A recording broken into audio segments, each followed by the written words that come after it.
Hello again, my friends. And today, Truth Transformation Podcast, we have a really cool lady, Andrea Lawson. And I absolutely loved talking with her. Now, she's an entrepreneur, has two facilities up in Canada, Vancouver, and forgive me, she'll tell me where the other one is located. And, just her concept of the human body and wellness and kind of working with the person as a participant in their own journey and helping them to discover what is capable is ultimately what allows them to completely transform, because I find a love for the human body, the journey, and the process. And that's really what it is all about. I love her insights and her perspective on so many different things. And not only that, but she is always up running some crazy Canadian mountains in snow and just like a little gazelle. So I had to kick it off by asking her some questions on that for my own intrigue, which I think you'll find fascinating. This first story was so good. So anyways, without further ado, Andrea Lawson. All right, so you've got to tell me about either the most dangerous or the most spectacular or whatever is coming to mind when you're running in the middle of the mountains with crazy snow, crazy weather, and I don't even know at how many thousands of feet. Like, there's got to be a really good story from recently. You running in these mountains that I always see on social media. Yeah, I have one from the summer for sure.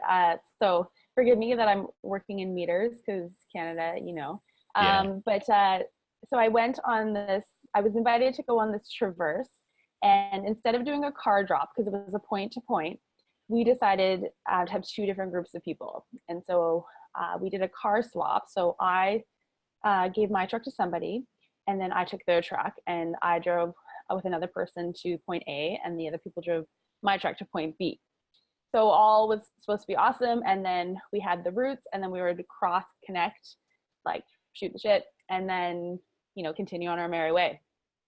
So the only problem was my kind of partner of the day and I ended up getting a little bit lost early on. So it wasn't that far.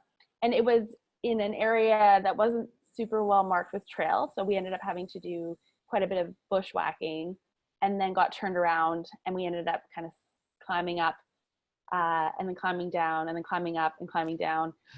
So 5 hours into this day, we finally figured out kind of where we were and what direction we should be going in. And at this point, we had probably done an extra 1,000 meters of climbing and backtrack kilometers. I can't remember what the kilometers that we were in. The total day was supposed to be 35K, and we ended up doing 53 kilometers. Jeez. So I'm going to translate the miles. Sorry. Anyways, so at this point, okay, we have option A where we can go back to the vehicle that I drove in. But there's a chance that these guys, because the three other guys were super elite. One of them is my endurance coach, and one of the guys is Gary Robbins from the Barkley Marathon. He's done that. Dang. If you guys want to look it up. Yeah. And then another Nick Elson, who is like just a badass. He competes and wins lots of stuff. So anyway, so like chances are they probably have already passed through us and we've missed them. And then option B is we continue going and maybe we see them and then we can talk as a group what to do. So Evan, who I was running with, and I we decided that we'll just continue on. We had headlamps, we had all the gear we needed. So we continue on, never saw our friends, and, realized that, at halfway we were halfway and it was 6 o'clock at night. And so this was in August. So sunset was about at 8:30. So we didn't have a lot of daylight left. And we were going through boulder fields. So boulder fields, if you're not familiar with alpine, it can vary, but a lot of it can be big boulders where you're climbing and kind of doing more scrambling, or smaller scree where you're just skidding out and just trying not to fall. Yeah, it's not fun. It was a mixture. And you just kind of went up and down, and we finally made it out of the boulder fields, kind of coming out of our last one when we had to flip on our headlamp. And we got into some runnable trail. So most of what I do is trail running. So you run everything you can and hike what you can't based on terrain or level of incline. And so finally we get to the hut and the lake. And at this point, I think it's like 10 p.m. We had started the day at 8 p.m. And we start kind of running where we think kind of the direction of the truck is. And then we realized that we had missed the turnoff. So then it's at 11:30 and we had to backtrack, and we had been going downhill for probably about 4 kilometers. And so we had to turn around. So we eventually made it back to my truck. But at this point, it's, you know, we'd been on our feet for almost 16 hours, 52K in, about, I think we ended up being about just over 3,200 meters of elevation. So a big day. And so the funny part was at the very last kind of bit, we were pretty sure we're going the right direction, but I didn't drive my car anywhere, so my truck anywhere. So we're running to a spot where I don't know, you know, where we're going. And so just hoping that my truck is going to be there. And then obviously like I had rolled an ankle, and so I needed a moment just to walk it off. It wasn't a bad sprain, but it was just a little bit painful. And then the trees, out of nowhere, it kind of got this wind and a little bit of light rain, and we had wicked weather the whole day, thankfully. But one of the trees beside us started creaking, and then it got louder and louder. And I just said to my friend Evan, I was just like, just run, because it was either there was like something in the bushes that I didn't want to know what it was. The tree was about to fall, or like the Blair Witch was coming to get me. And anyway, so we finally get back to the truck. But, you know, the people who we were supposed to meet, they had already launched search and rescue. They were ready to be deployed the next morning. A police cruiser had driven up this crazy logging road to make sure my truck was still there. So it was just kind of one of those days where everything was fine. We were prepared, but there was moments of being lost and having to turn around. So it's a good lesson, because you can always be more prepared. It's good to have a certain level of fitness to be able to continue on your feet when times after a long, long day. So that's the most memorable one that I have top of mind. But the views were epic. Like, it was the most beautiful. We pretty much were just running through mountains the whole day. Yeah. And I wish we kind of had less stress to enjoy that. I'm gonna go back and do it. It's called it's the OT Traverse in Pemberton, BC. So if anyone is local and has heard of it. That's just wild. That's wild. I've only been lost maybe twice, but like once officially. The rest of the times, like, it's always like, I kind of know where I'm going. I'm good enough, right? But once, whether we ended up on a completely different mountain than we were supposed to be on, and, you know, you're coming down this backside and you're like, oh wait, we can see our cars from over there. Wait, no, that's a completely different parking lot on the completely different mountain. And we ended up like down into this town, and we ended up finding a bar, and the bartender was like, yeah, you guys are really far away. Just throw me a few bucks and I'll drive you over there. And he drives us there while holding his beer. And we're just like, all right, well, at least we don't have to, you know, like hike another however many miles, like up to this back to where our car was on this other mountain. But yeah, at least you're not in the middle of nowhere with no cell service. We did have an inReach, thankfully, so we could have, if we needed help, get it. But yeah, there was no bar where we were. I was gonna say, yeah, this is in like SoCal, so it was up by Mount Baldy, which is like, it's only a 10,000 footer, and so it's nothing crazy, but yeah, yours is wild, because that's where search and rescue actually comes after you for sure. Yeah. And but yeah, it was kind of, you know, the air, you know, we had GPS watches, but it wasn't a totally marked trail, so that was where sometimes it's easy to get turnaround, and the GPS doesn't always sync perfectly. So yeah, and I mean, also experience, you learn these more as you do these things. So yep, if you live, you learn. Yes, if you live, you learn. And thankfully we have a good ending. So yeah. And it also helped. I had a race I was prepping for, and so after that day I had a 55-kilometer race in September, and it did not take me 16 hours. So being on your like, I'm ready. 16 hours of running and climbing is a long day. So so my 8-hour race was like, oh, that's fine. It's easy. Yeah. It's funny how those types of things give you the perspective for other things, you know? So yeah. Well, I love it. I just had to ask, because I always see your adventures and stuff like that, which is really, really cool. So, so I got to ask though, like, you know, you own, you know, 2 fitness facilities, and obviously like have great fitness and health yourself. So did you grow up as an athlete and then find yourself in it, or how did you even discover that this is the direction you wanted to go? I didn't grow up as an athlete, actually. That was one of my messages to the students yesterday, because, I think a lot of times when you see people in these roles, whether you're, a successful entrepreneur or you've got, I'm an ultra runner / gym owner, you think these people are like, that's been your life. And I actually, in high school, in elementary school, I can't lie, I was in the track and field, and we did go to the provincial and come fourth, even though we dropped the baton. So like, that's my claim to fame. But other than that, high school did not do sports. I did do a bit of weightlifting in like special grade 11 and 12.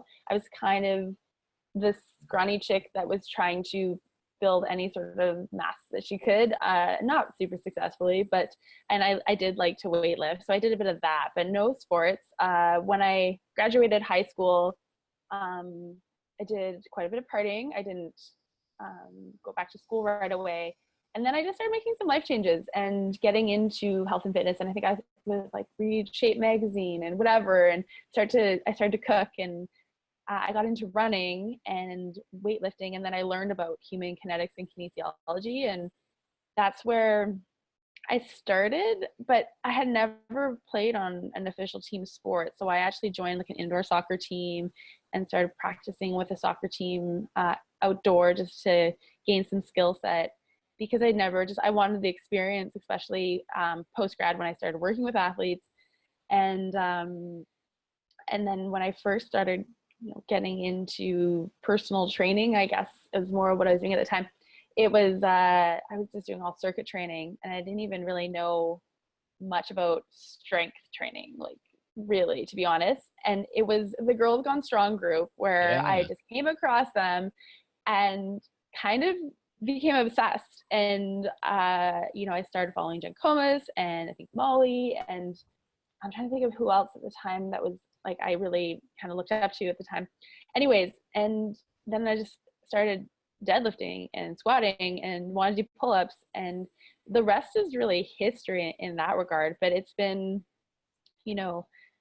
as I've specialized in my coaching abilities and whatnot, I've reached out to being coached. I have a strength coach and endurance coach now, but it's just been a natural progression. I obviously love, now I've gotten kind of more, I didn't run for 8 years. I would like poo-poo on running, and was like only wanted to lift heavy things. And then I transitioned back into running last year, and then fell in love with trail running. But so no, it was probably more in my 20s that I started really getting into fitness, and then just into ultra running in the last year. So I went from being able to run 10 to 20K on road fine to being able to run at a competitive-ish level, post 50-kilometer distances. So Yeah, that is so cool. I just love that it's not the traditional path, because I can completely relate. Like, I was a band nerd,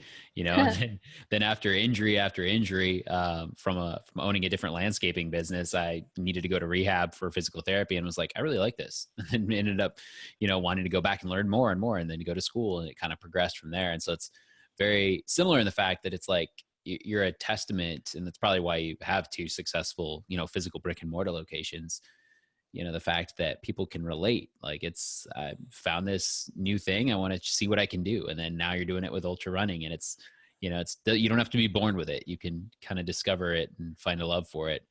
And so, just with all of that, what I think about is so many people have such a fear of the gym and stepping into, the gym, and this gym intimidation, and all the things that come with it. And so I just love to hear kind of how you help people kind of transition into that, because I know we have a lot of listeners that are interested and feeling ready, but then when it comes to finding the right program, and I have such high regard for the way that you run stuff. It's so spot on, in my opinion, from what is ideal for, the average person trying to just become better. And what you even say is go beyond better. And I love that.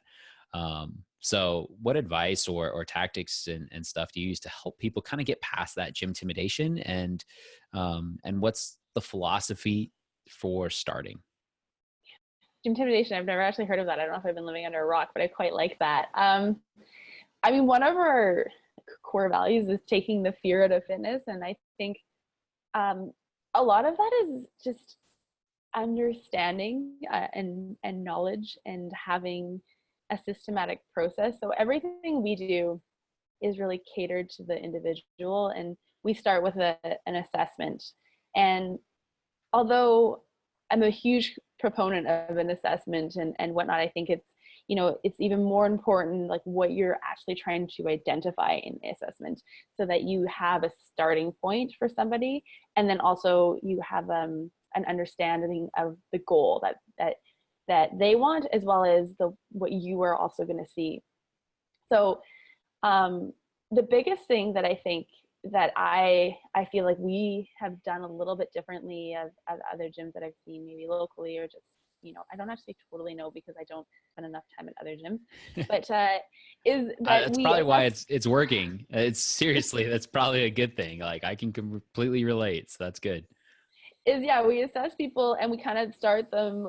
Start you kind of from scratch. So we do specialize in injury rehab, but you don't necessarily need an injury to come see us, because what we do is we want to dig you out of the hole to be able to get strong, to get high performing in whatever it is you want to do, whether even if it's just, you know, to walk up the stairs. And then we start you where you need to be and where your physical capacity lies, and then slowly progress you. And we give people objective reassessment measures, as well as, you know, I think every 3 or 4 weeks we progress their program so that they're able to kind of challenge themselves, but it's all very controlled and managed so that it's small steps forward, rather than, you know, just trying to obviously put like dysfunction, fitness on top of dysfunction, or progressing people too quickly. Like not being afraid to take your time in the beginning, because there's so much room to progress and, you know, make things harder. But the easiest time, I think, to actually spend time on technique and correctives and just laying a foundation with somebody, even if they aren't new to exercise, is in the early stages. And so taking the time and being upfront with the client, being like, the first 3 weeks, this is our goal. And in order to get you to your goal, this is what we need to do. And I've never had somebody be not okay with that. And the results, I think, is that people are able to make some progress that they can see and feel, and then they're excited about like their next progression. And then every 4 weeks they get a progression in the way we do it. So all before they know it, they're doing the things that might have seemed scary. And then also like my members are so welcoming. Like I think we do semi-private training, which you know, is everyone does their individualized program, but they're working at the same time as a few other people.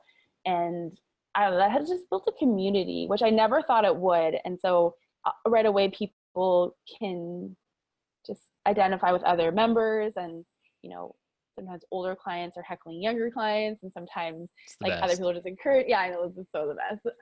And we work with a lot of clients that are over 60, and they're actually like my favorite population. Sorry, right? The younger ones, but yeah, they're just so much Totally fun. agree. And yeah, the feedback and, you know, the stories of how they just really genuinely explain that we've changed their life. And I don't know, it's just more rewarding than I ever anticipated. So that's really how I look at it: simplifying and sticking with the basics, and then just being able to read people and regress and progress in a productive way. Yeah. And all my coaches are like, you know, we have like a kind of method of that everyone follows the same thing. So it's having those systems in place so everyone's on the same page. It works well too. Yeah, no, I love it. And that's why I wanted to highlight it more than anything else, because I think it's the direction that part of the industry is going and people are becoming more in tune to. But I think for, you know, a lot of people, a lot of listeners, you know, if you haven't heard that that's a style that is accessible to you, it tends to we tend to think, right, there's go to the gym in a big box and just kind of feel kind of lost, and there's giant mirrors everywhere and everyone's looking at me. And then there's boot camps and classes and all these types of things, or CrossFit. And it's like, I need to compete and I need to keep up, and I don't know if I can do it. And I'm terrified of injuries. And then there's one-on-one, which can also have its own sets of intimidation or concerns. And so I love that by doing it in this way, this semi-private format, you're able to create that community, but give an individualized approach, and either rehab or prehab based on where they're at and the progressions, so that you're always moving forward instead of just what workout is coming next today. It actually has a system, which is beautiful. And it's also removing a barrier, because actually one of the things that I would say a lot of clients will switch to us, especially now having a location downtown Vancouver where it's a bit more like saturated. There's tons of personal trainers. People will be like, well, I couldn't work out, a couple Thursdays at 6 o'clock and my trainer didn't have any other availability. And it's like, oh yeah, like I didn't even really, I kind of forgot about that. But, you get a spot and that's the only time. And if I was a personal trainer, it'd be the same, because you only have so much time that you can offer. And so it kind of puts the client in this position, like, well, if I can't make that workout, then I can't work out, even if I'm giving you like adequate notice. And so I don't know, I think that's where just making things more accessible for clients, and so that they can have more opportunity to train, more affordable, and still get all the quality. Because that's where I think, even if it's not, monetarily it's not a restriction where they can afford it. Sometimes it's the fact that the scheduling doesn't always work. And and then I think the other thing is, just to speak to it, is dosage, because people always be like, oh, I should be doing that. I'm like, okay, cool, why? Like, I don't know. I'm like, was that, it's not necessarily, more isn't always better. Like, is it productive? Is it actually having a training effect? It's like, what do you want? And then they're like, do you want to just feel tired? Then sure.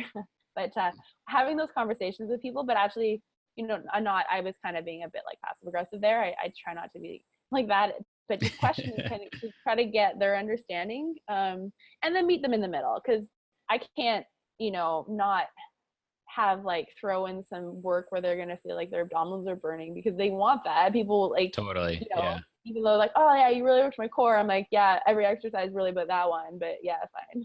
Right. So right. there's certain things they don't need to totally understand, but like just know that they're getting. Yeah. We got that covered.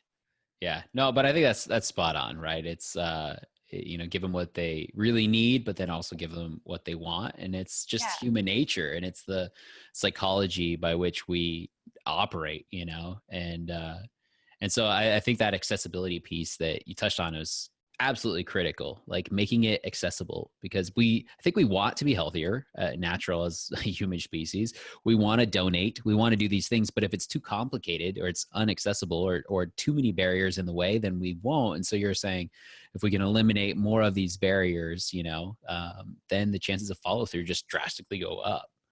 Mm-hmm. So love to hear kind of how, because I'm sure that same approach applies to nutrition, and you kind of your philosophies and concepts with that as well. Yeah, I think nutrition, I feel like, we attract more injured people than weight loss, and then people just naturally, if they have weight to lose, will over time through the program. So we do nutrition. We use precision nutrition, I think, like most people in the industry. So it's really the habit-based approach. But I just generally find I also always, like Martin Rooney's, like, eat broccoli, and, like just the things that people already know, and not complicating it. Because more often than not, I find, I've been having conversations. So I'm doing a 6-week reset program. And one of my clients was so confused about smoothies, because everyone's got in their head that they need to be drinking smoothies. I'm like, well, how are you guys drink? Like, do you not have time? I'm like, right. And then we're having this conversation, and it's just like, oh, they're healthy. And I'm like, okay, like, let's figure this out. And so, but I think is the better approach I've been focusing with nutrition is, the more we can simplify, the less we can restrict, and just, focusing on what people should be eating, or or what they need to be to fueling their bodies, and what they like is really, I don't know, it doesn't have to be this perfect nutrition of everything balanced every day. I just don't think that really needs to be the case. And I think that the more people focus on like their performance goals and what they need to do in terms of sleep, stress management, and fuel to support that, then the better, and the results are always better. And that was actually the reset program, almost getting them to focus less on nutrition and more on the other things, is actually, we're having more success than we've ever had. And don't get me wrong, the basics of nutrition are there. And again, just using the PN basic model, of the early kind of foundational stuff, because it's only a 6-week program. But yeah, it's working perfectly. And, you know, taking the stress away from nutrition. And, you know, even, you know, people will kind of have these mentalities, and then they throw in like, oh yeah, intermittent fasting. And this is like, I'm the opposite. I just eat healthy, but not sometimes too. And as an ultra runner, sometimes like just the amount of sugar I consume is gross, and is, you know, it's definitely having your moments and your balance. But so I think nutrition has always been a frustrating topic, I think, to me, and especially in our industry, because as much as people, I think, try to simplify it, then they go and kind of complicate it as well. And it's hard because you're trying to share anecdotally what you've done and what's worked for you, because so many people are asking you.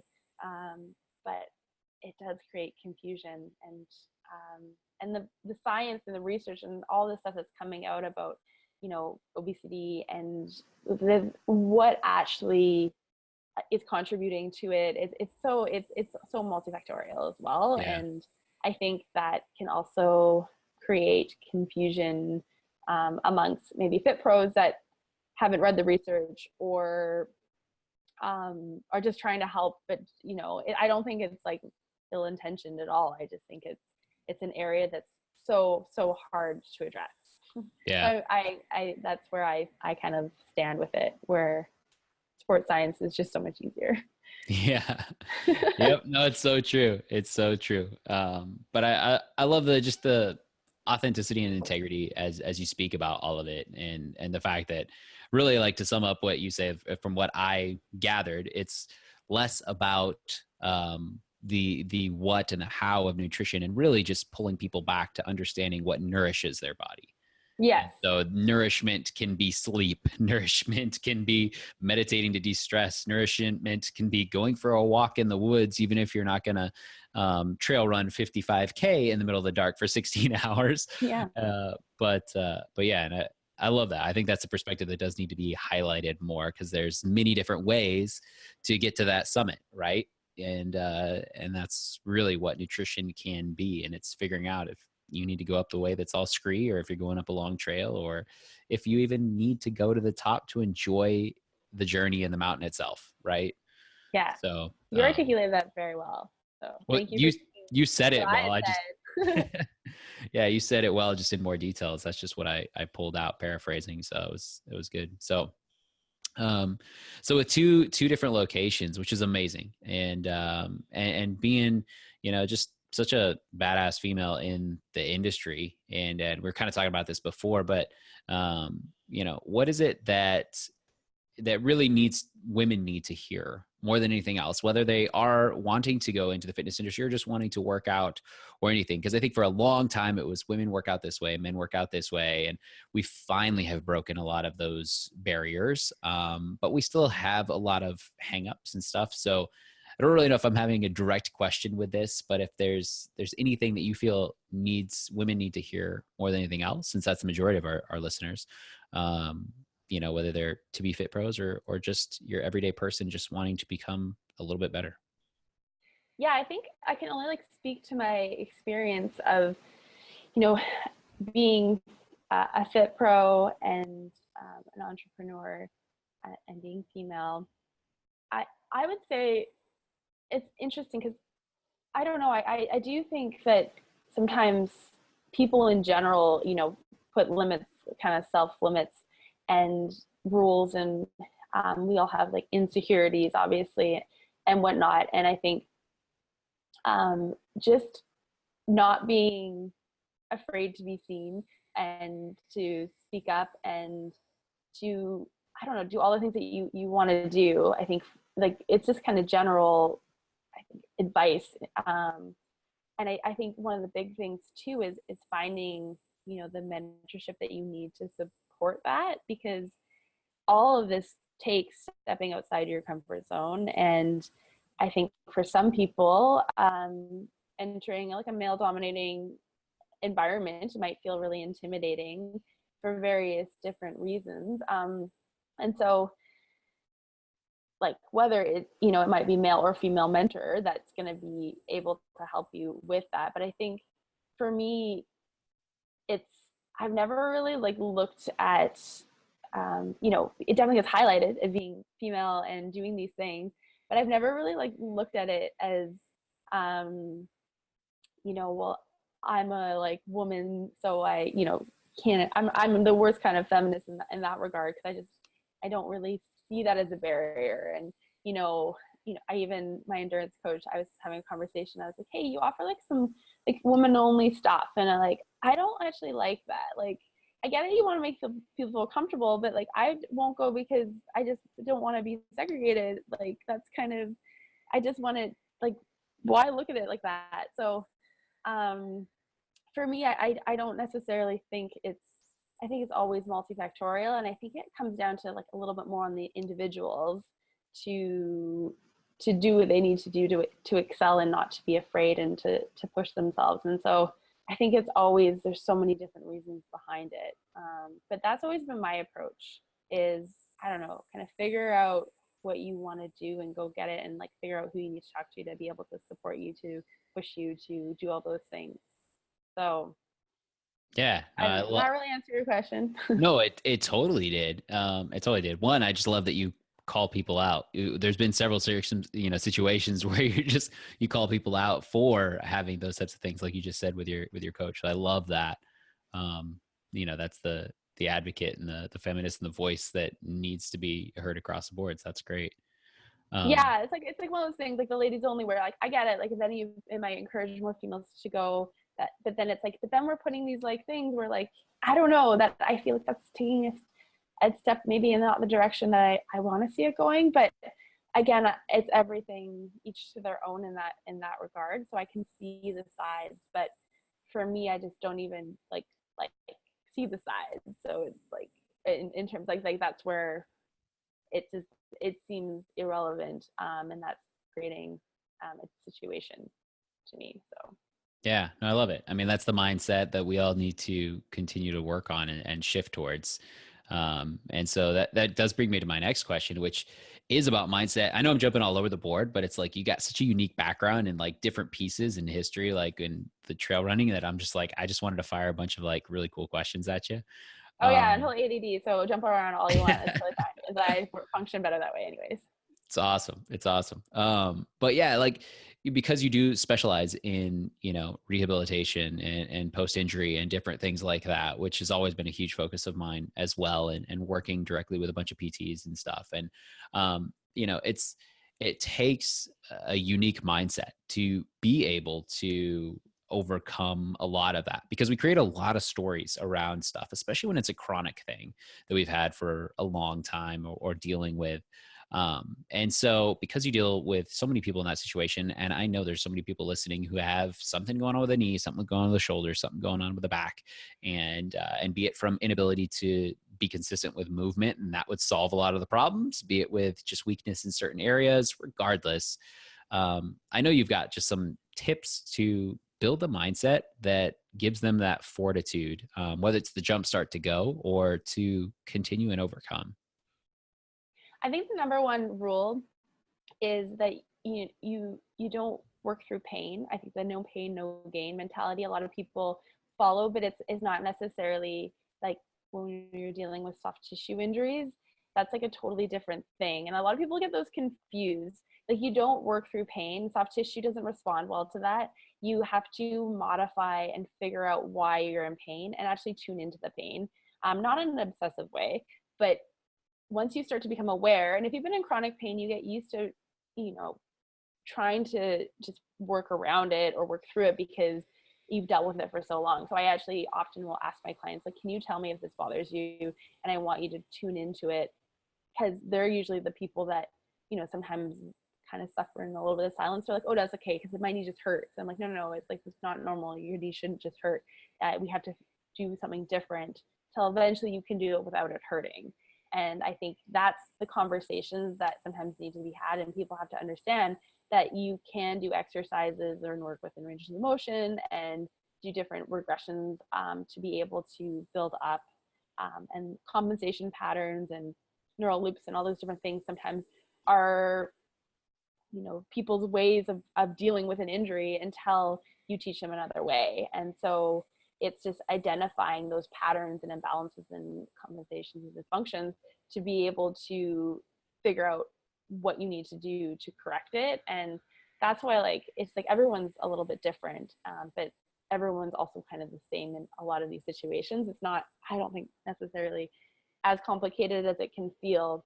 So I think not being afraid to speak up if you're in pain, and not being afraid to start to do movement.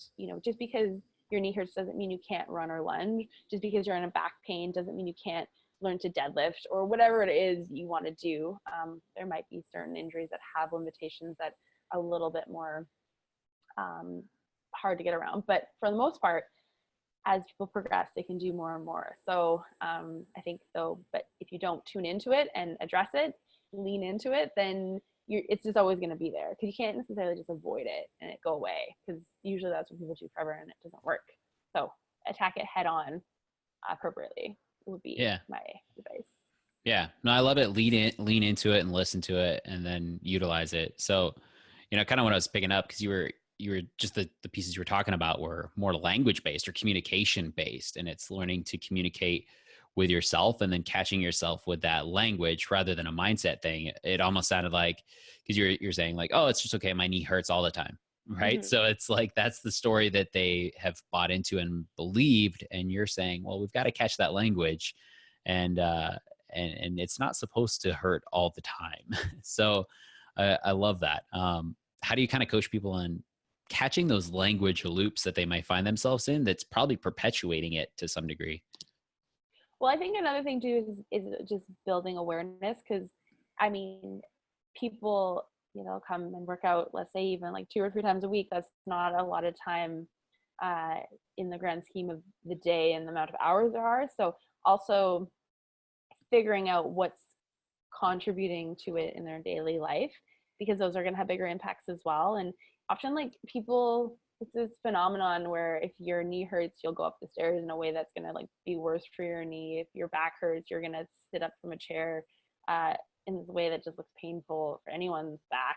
And so just trying to teach people the basics that they need to do, instead of option A, try option B, or just giving them some tools and bringing awareness to it. And I think a lot of times just people avoid and ignore. So whether or not, is, I think in terms of the language that they tell themselves is more doing the little things make a difference, where, no one likes to do the physio exercises because they're boring and they seem useless at the time, kind of, even though sometimes they're hard.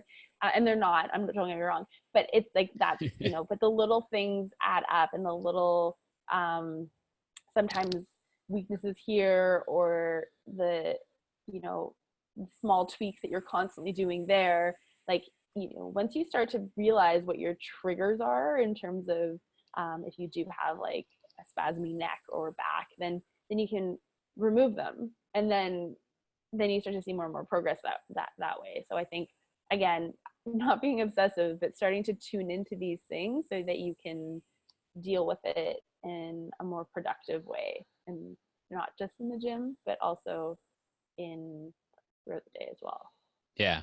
Yeah, no, that's awesome. It's such a holistic approach to say the answers are within you. Your body's trying to tell you, let's see what we can listen and tune into and find out. Pain's the only way your body can tell you something. And people are like, it hurts, but that's normal. Or, that's the most common thing people say. And I'm always like, it's not normal. Unless you're arthritic or are healing from a broken bone, generally we don't want pain. So yeah. Well, I think it's just years of kind of being conditioned the way we have been, right? It's like you have a headache, pop pop some, NSAIDs or some Tylenol or aspirin or whatever the case may be. And it's like, and it'll go away, instead of like going, why am I dehydrated? Have I not been getting enough sleep? Am I super stressed out? Like, what could we actually eliminate here or adjust that is the real root, instead of just masking and continuing with something like that. So Yeah, yeah, 100%. yeah, very cool. Very cool. Well, before I ask my last question, because it's been super insightful, but where can people find you, follow you, or come to one of your locations? Well, if you are in Richmond or Vancouver, British Columbia, I have a studio downtown Vancouver, right on the seawall. It's quite lovely. And then Richmond is not as scenic. It's in kind of the more industrial area, but we're right behind kind of the Ironwood. So it's accessible.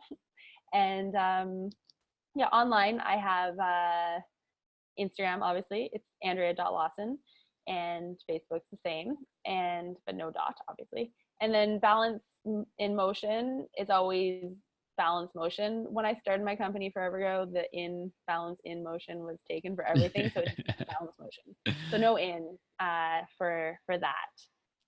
And then email's the same, Andrea@balancemotion.com. Very cool. Very cool. Well, I appreciate that. And I definitely encourage people to follow you on Instagram just so that they can see like epic, gorgeous, like Canadian mountain scenic ranges and everything up in British Columbia. And oh my gosh, like I keep everywhere telling you go. myself, I'm like, oh yeah, I have to like post some fitness stuff. But then it's like, when you live in a gym, you're like, oh, like I'm gonna post me deadlifting again, or like and so I feel like I've kind of gone the other way, like it's all mountain stuff. But It's funny because I did the exact same thing like 2 years ago. Like I got into climbing and I climbed Rainier a couple times, and it was just like that was like my only thing. And I'm like, this is all I care about. Like, I know, which is like also refreshing in itself. I'm by no means an influencer on the gram, so that's fine. It's kind of my own things that entertain me, anyways. But yeah, so it is all mainly mountainy stuff right now. But yeah, but you drop words of wisdom on there. Like there's when you do some stuff, there's always like a really cool message or something, or it's just lighthearted and fun, and it's good to engage with. So I appreciate it, which is why I'm telling people like they'll get something out of it, which is good. I appreciate that. Yeah, cool.